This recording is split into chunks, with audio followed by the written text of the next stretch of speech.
Well, after quite some time away, it's time to join Mel and the Seventh Doctor for some brand new adventures in space and time.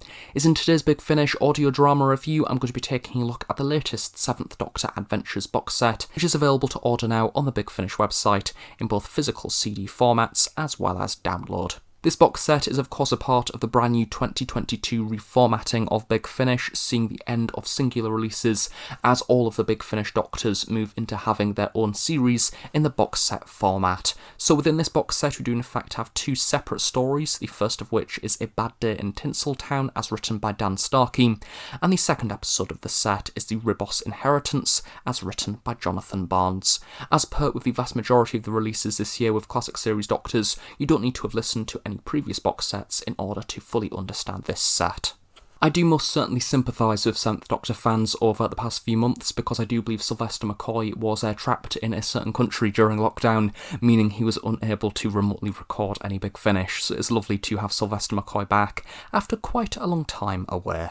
A Bad Day in Tinseltown, as written by Dan Starkey, evokes the larger-than-life style of the Seventh Doctor's first season, seeing some of the most unique presentations of human habitation beyond Earth, from Dragonfire and Delta and the Bannerman. The TARDIS arrives on Bright Edge, a neglected colony outer world dedicated to the mining extraction of tinsel. The settlement's inhabitants live and breathe the substance, with it being utilised for everything from buildings to clothing. As Tinseltown falls into disrepair, it seems an attractive option for Galactic Central to develop the world for the leisure industry. I think that this adventure is a really easy listen, which captures the excitement of the early Seventh Doctor stories. It's nice seeing McCoy have fun in the role, going on his own little adventure to find out more about the unusual power cuts, the use of metals, and to learn more about Tinseltown's rather dedicated mayor. Bonnie Langford also contributes a fun portrayal as Mel, whilst on her own investigation to meet people of the town as a talent show to entertain the locals draws near. Together, both roles work really well to form a great picture of this society. As a little bit of a teaser of the Cybermen action to come later in the story, one of the pub regulars is a Cyberman with no legs.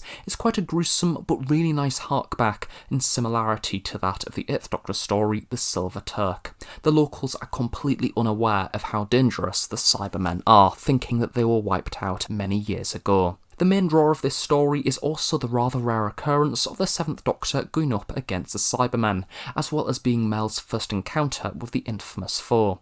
It's a 1-hour story split into 2 half-an-hour parts, and the Cybermen are mainly in part 2.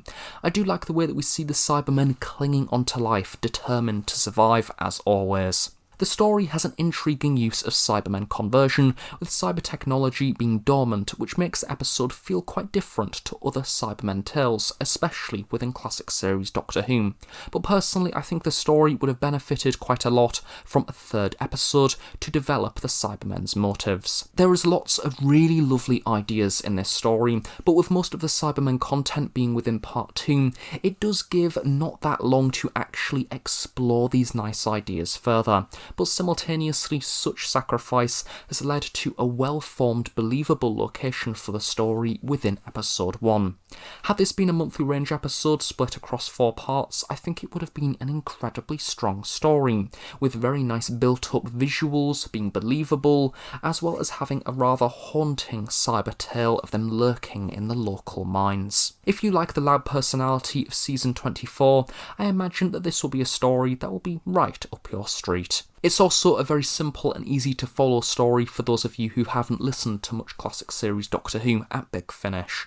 The Seventh Doctor returns to Ribos, however the planet's seasons are not how they should be, in the second episode of this set being The Ribos Inheritance as written by Jonathan Barnes. It's soon clear to the Doctor that the planet's ice time has exceeded its expected duration, with sun time being a distant memory to the planet's inhabitants. It's up to the Doctor and Mel to determine the reason for the planet's prolonged snow and ease the tensions between the King and the exiled Duke's rebellious collective. As a 4-part story, this episode really does feel like we're being transported back to the days of the main range, relishing in the format of Classic Who and providing lots of time to pad out the story's location and characters. Seeing the Seventh Doctor split between the conflict is often a very effective way to portray the Seventh Doctor.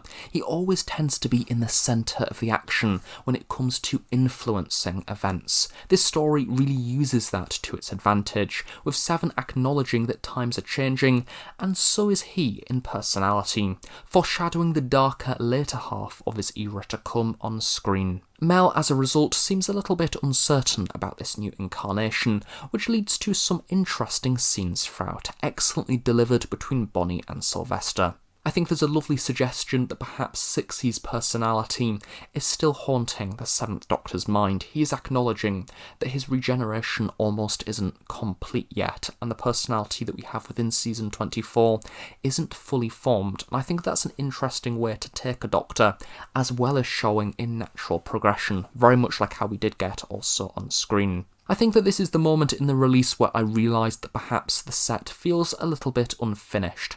Had the stories been swapped around and Mel continues to feel a little bit uncertain throughout, A Bad Day in Tinseltown would have been a really natural way to progress this little arc forward, especially as they are separated for the most part of this story, allowing Mel to dwell on her emotions. It will give her some time to think and decide on if she actually still wants to travel with the Doctor. But hey, that is just my opinion. I think it would have been good if the episodes were indeed swapped, but personally I think both of the episodes also work well as stories in their own right. It's not always about plot arcs, it's not always about patterns. After all, classic series Doctor Who didn't really have many plot arcs, but I think that this could be something that I would rather like to see picked up in a later box set. Jonathan Barnes has utilised the story's location to influence the manner that this story flows, reintroducing the feudal society culture seen within the Ribos operation, acknowledging how the planet seeks guidance from their gods, in which case is alien technology which is beyond the inhabitants' understanding. The 4 parts allow the story to flow at a natural pace, which some may find slow in parts, but this provides some lovely revelations within the 4th part of this story,